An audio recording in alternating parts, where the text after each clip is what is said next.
Imagine a particle of mass m constrained to move along the x-axis, subject to some specified force f of xt. The program of classical mechanics is to determine the position of the particle at any given time, as in x of t. Well, once we know that, we can figure out the velocity.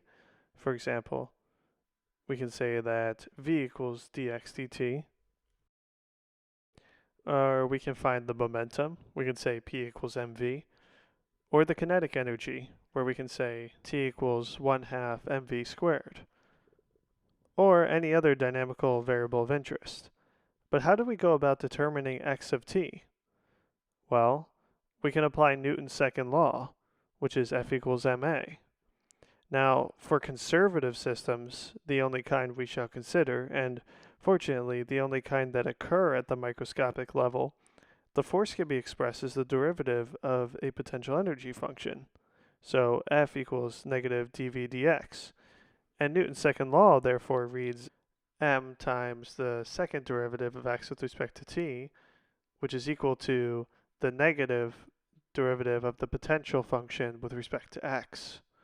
This, together with the appropriate initial conditions, typically the position of velocity at t equals 0, will determine x of t.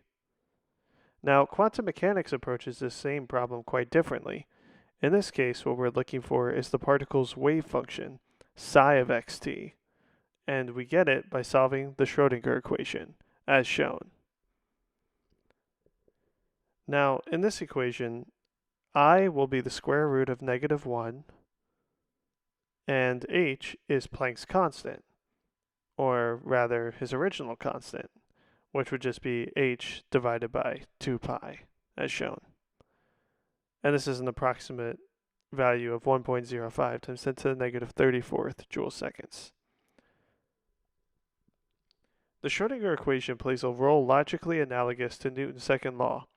Given suitable conditions, typically psi of x0, the Schrodinger equation determines psi of xt for all future time, just as in classical mechanics, Newton's law determines x of t for all future time.